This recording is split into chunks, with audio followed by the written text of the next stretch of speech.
Many people think that supporting orphans is to put them in an institution, but here in Embu County, we do it very differently. Na mtu huko nini? Msituni. Karibu na sewage. When I heard the social story, I was seriously moved by this issue.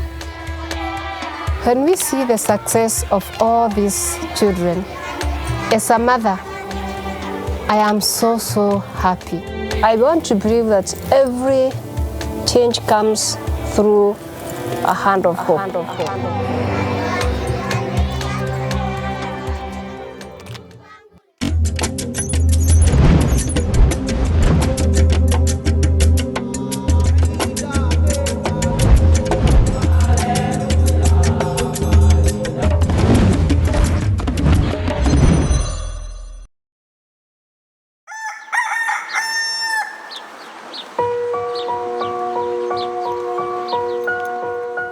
Every day, an orphan wakes up and sees 2 graves. He imagines that the next grave will be his.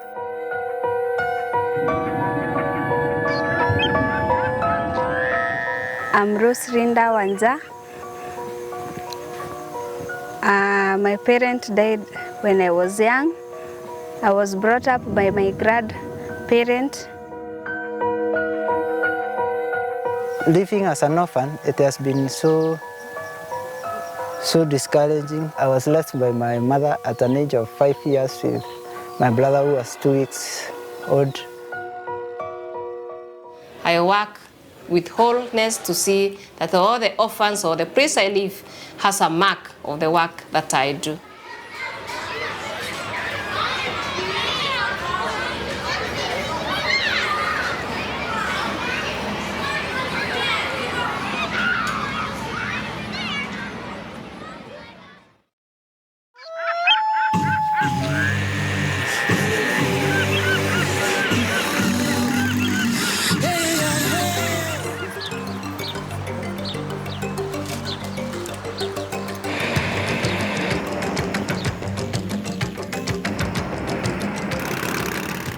Embu is an agricultural town that is 130 kilometers from Nairobi and home to an estimated 300,000 people. Most of them are small-scale farmers who trade regionally. I'm Sister Florence Wanjala, the founder of Shouldering Pillar of Hope. My dream is to help the orphans' children to live a holistic life and be very good Kenyan citizens to help this country. In many African countries, the care of orphans has been mainly led by foreign Western donor organizations. However, Sister Florence from Embu County has changed all that. Using her own resources and from friends, Sister Florence is leading the work of raising orphans from different backgrounds.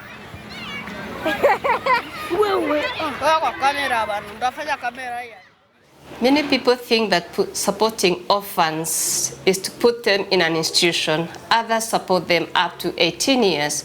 But here in Embu County, we do it very differently.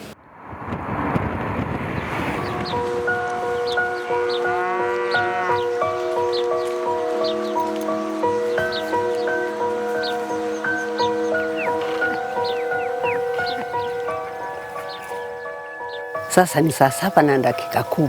Mimi nikapanda mto, ulikuwa unanyesha kabisa. Mimi nikajua hii mto hawezi kunipeleka. Mimi nikatoboka kwa maji, nikasukua nguo, nikajifungia hapa. Mimi nikaenda mpaka pale njia inaingia. Nikasikia mtoto analia hapa ndani. Nikaja nikaingia. Nikavunja hii mwenyewe nikaingia. Nikaangalia hivyo nikaona katoto kale. Kalikuwa keusi kabisa. Mimi nikaingia hivyo. Nikaenda nikakasika hapa nikatoka naye kwa dakika sababu hapa pako na ile nyoka ile kubwa.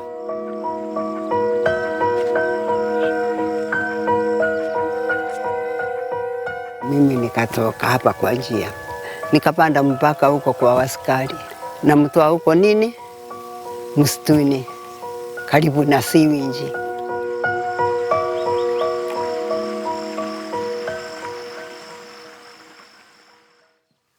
Wesiesi akakuja, akaniuliza, mama, kweli wewe utaweza kulea mtoto hii? Nikamwambia sitaki mtoto mmoja, nataka 10. Nataka 5, niwe na watoto 10 na ngapi? Na 5. Akaniuliza kweli? Nikamwambia ndio. Akaniambia utaenda na mtoto hii siku ngapi? Siku 3 utafute mwenyewe. Sasa na mtoto hana nguo, hana nini, siniende nijue vile mtoto wangu nitamtia nguo. Nikienda nikauliza, sasa nilipa? Mimi sijaipa. Si Mungu ananipa hii mtoto, nakaa naye namna gani? Nitampeleka kilini wapi? Si nipe barua? Akanipa barua. Mimi nikapeleka mtoto wangu hapo hapo.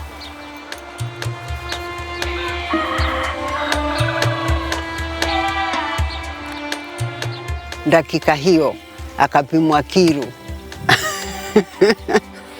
Akapewa ndawa sababu alikuwa na moto sana hapa. Sisi tukatokea, nikaenda nyumbani.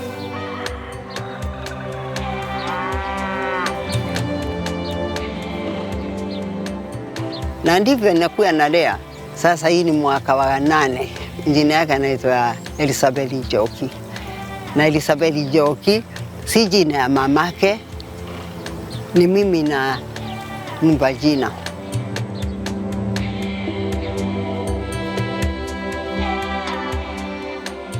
When I heard the social story through Reverend Mwangi, who was working in the area, I was seriously moved by this issue, and I moved in to help. By that time, they did not even have a house. I helped them to build a house. I was able to buy school uniform for children and mattresses. We feed them through nutrition, and we have supported them this far. Looking at Elizabeth now, it is hard to believe that she was once an abandoned child, thrown away and left to die.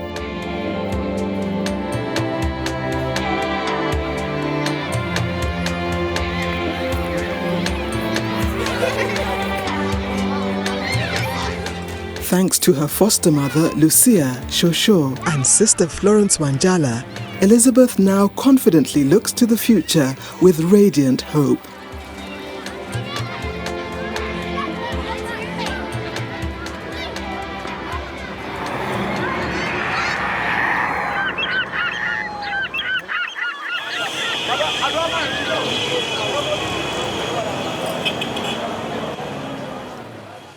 My biggest motivation actually to go into the orphans' children started right from early time when I saw a young child who the parents had died and had a very poor grandparent. And the child was always going to the grave of the mother crying for support. And I really wanted to be a mother to that child. I really wanted to give a helping hand. I wanted to give her hope.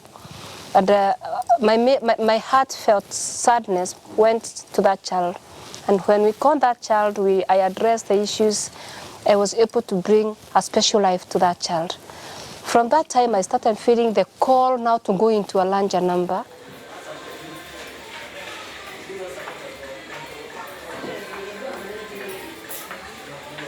I and a few friends, we opened an office, and I coordinated this program right from the office, where we have done now all the registrations. And the program this far has the 8,000 children whom we are supporting in various places within the Embu County.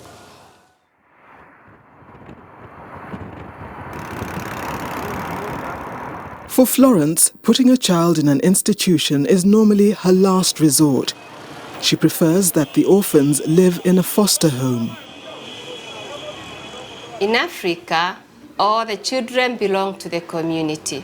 But when we don't get the child's relatives, we network together to help this child. And we work with the chiefs The chief would do the identifying of these children. Then we network with the Ministry of Health. We network with the Children Department. Then we do the registration. We are able to take all the data of those children and we bring them to office. We enroll them. We take their photos. And each child has a file. And so it is easy for us to know child A or child B.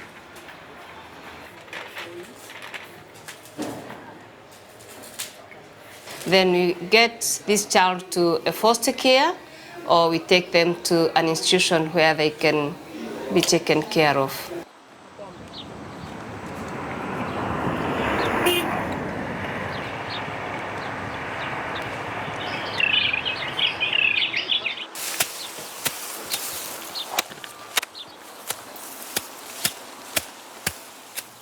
Ken was orphaned at a vulnerable age and was left with the additional burden of fending for himself and his infant brother. Although only 5 at the time of his single mother's death, Ken made a courageous effort to ensure that he and his brother overcame their difficult start in life.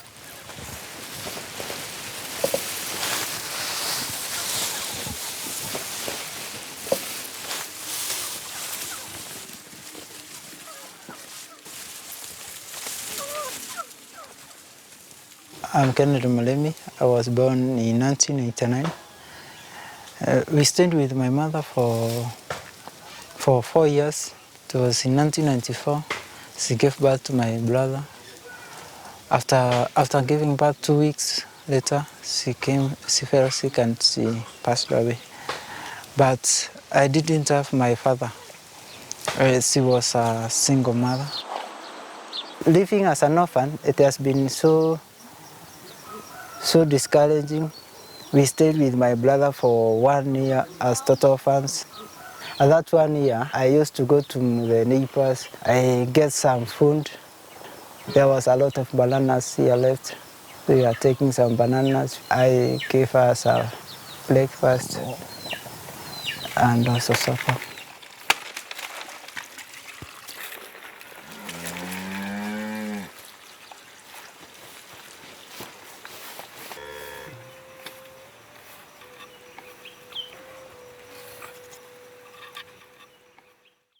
I took Ken when he was very young. He had already lost his parents.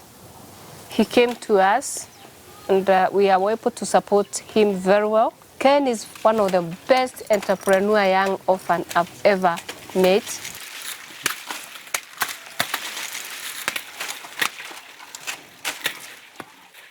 We were called for a seminar by Sister Wanjala and we were taught on how we can grow ourselves. We can benefit ourselves. So I benefited because I decided to start a business after school. Now I have got 2 shops. I've got my goats. I've also been able to build my own house. I was able to take care of my brother as he was in school. My brother helps me to take care of my samba, also my duka. He helps me on taking stock. And also I'm going to buy that stock. He helps me to feed my animals when I'm not around. And when we are around, we help each other.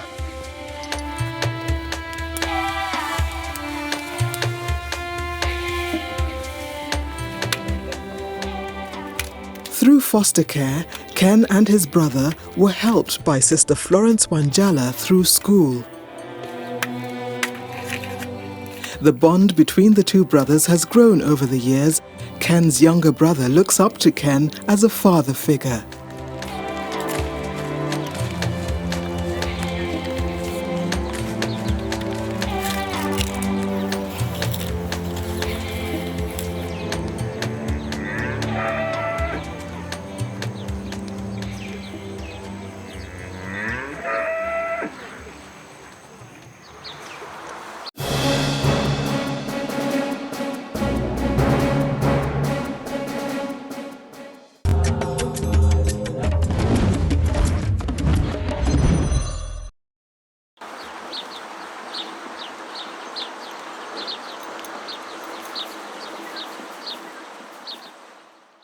I have worked in the Anglican Church for 28 years, and in the past 8 years, I worked in the hospital, Embu General Hospital, and I saw the need to support the orphans children when the HIV pandemic was so alarming, and prepare smashed potatoes in my house and go and feed them the children lunch hour.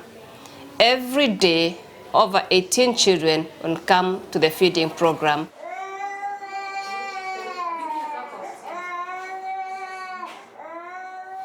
I felt like this was a big mission. That's the time I realized how important it is for a church to coordinate the program of orphans. And I started this program when I was in the church. I'm always having a blessed day serving the children. I want to believe that every change comes through a hand of hope.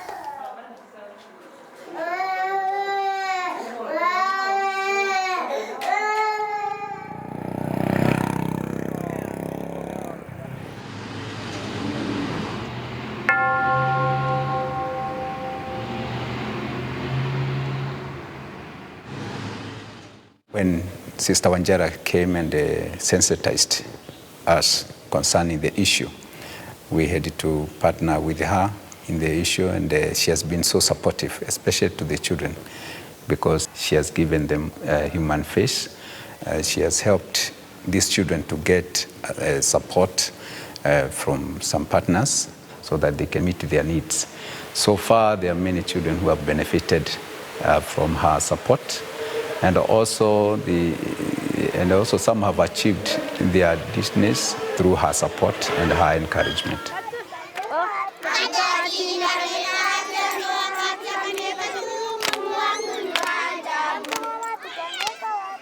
Raise your hand if you are number 2. Number 3? 1, 2, 3. Makofi makubwa. Thank you very much. I'm so encouraged and happy when I see the orphans children succeed. When they become number 1 and number 2, it shows how successful the program has helped them. And that's encouraging, and I'm very, very happy as the coordinator of the program. That's quite encouraging. Through Florence's charitable work, more than 1,000 orphans have been able to find a home. Florence, as a mother, she takes care of her own family. I'm a second born in a family of 12. I'm married with 4 children, 2 girls, 2 boys, and I'm happy to be a mother. Florence exemplifies the generous African spirit of reaching out to those beyond your family who need help.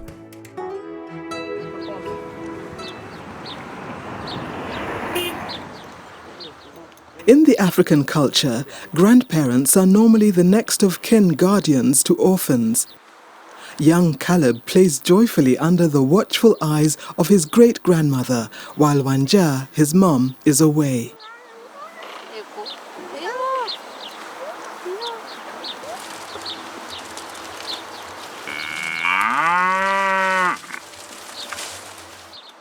Wanja was raised by her grandparents when her single mother passed away.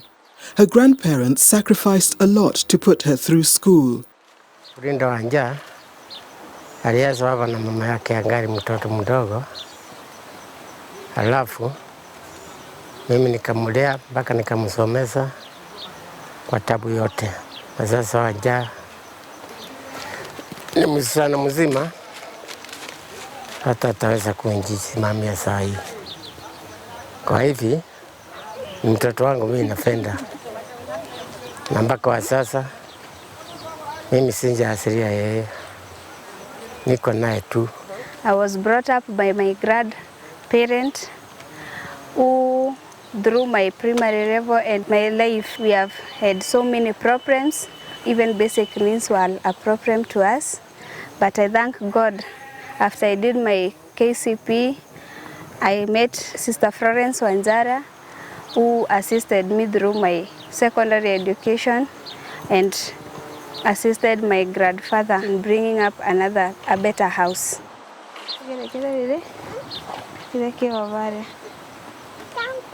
I fell pregnant when I was in my teenage age. I decided to keep my baby. Sister Wanjala assisted me a lot in bringing up my child.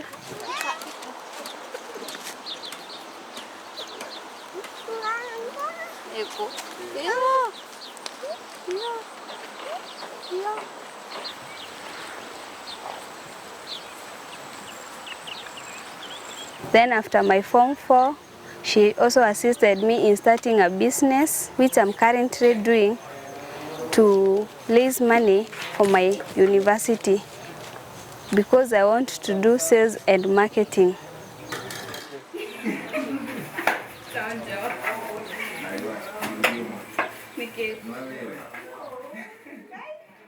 Miss Wanjala ni mmoja rafiki yangu alinijaribu kunisaidia wakati mimi najishughulisha na Wanjala. Kwa hivyo ni vizuri sana kwa kuwa hata siku hizi anakuja kutembelea Wanjala. Now Wanjala, in return, takes care of her grandparents in old age.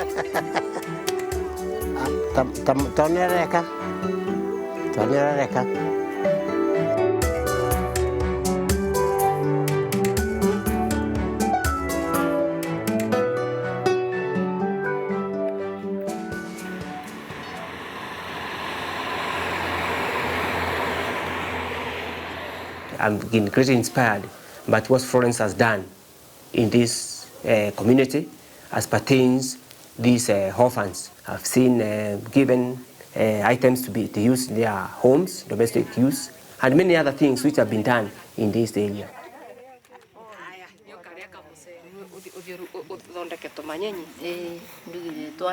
Mugate umete Nairobi kana gakima kana na kasuru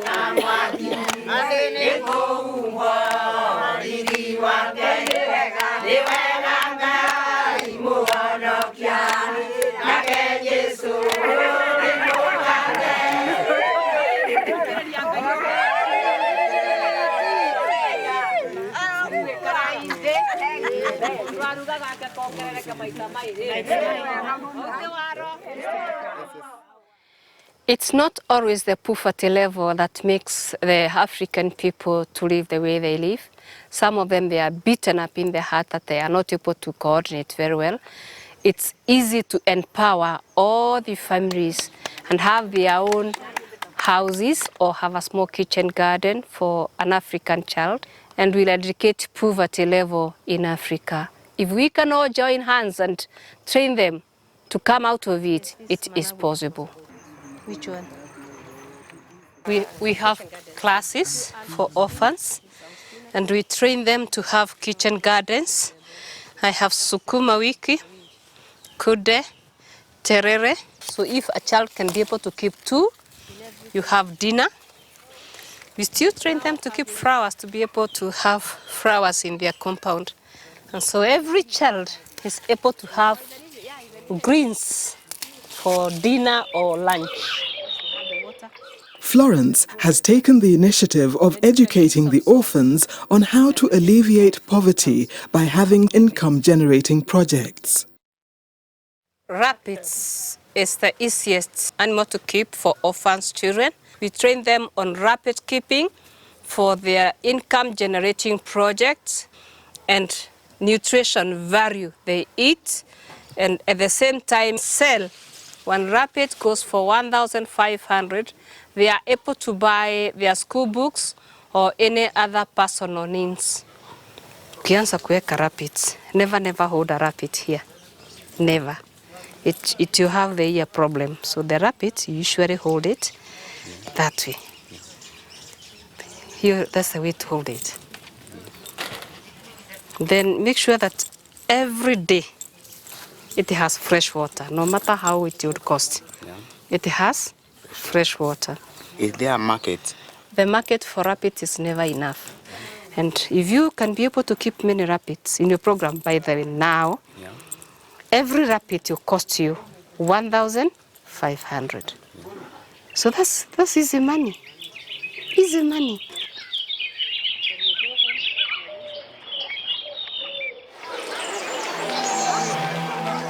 Moses is a young, aspiring athlete who used to be the only provider of the family before Florence stepped in. Kwa majina naitwa Moses Kisofi. Sasa niko na miaka 21. Papa yangu aliaga nikiwa kijana mchanga na pia nimelelewa katika familia ambayo haijajibudu katika maisha. Kulingana na ile familia nimelelewa, masaa mengine ilikuwa inanipindi pia mimi niondoke katika shule ili niende kwa vibarua angalau nione kama naweza lipa school fees. Kwa sababu ya hayo sijaweza kuendelea na masomo yangu kwa sababu ya yale masidi alikuwa ametusoba sika familia letu. Kutokana na hayo nilikutana na Sister Florence ambaye alinisaidia sana, alinisupport kwa chochote ama vyovyote vile angeweza. Ndoto yangu ni kuwa mkimbiaji, kwani ningetaka kushinda zile mbio zote huku ulimwenguni kama Olympic na zinginezo. Because of Florence, Moses has gone back to school to improve his grades so that he can maximize his opportunities in life.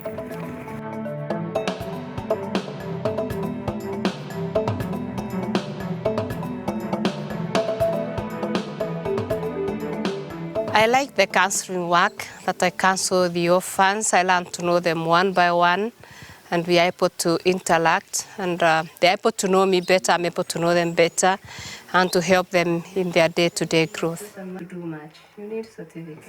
When we see the success of all these children, as a mother, I am so happy. I feel blessed and fulfilled. I feel happy that many mothers can do the same, and we save a life.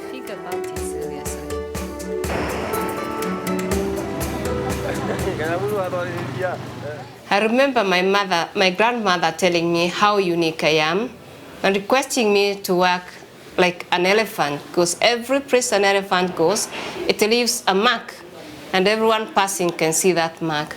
I work with wholeness to see that all the orphans or the place I live has a mark of the work that I do.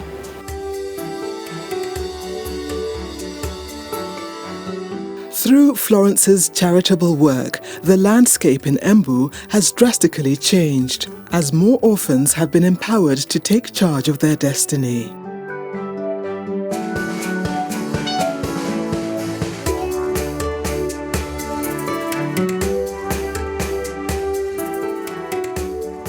In every child, there is a spark of hope and light. A child's life is like a piece of paper on which a person leaves a mark.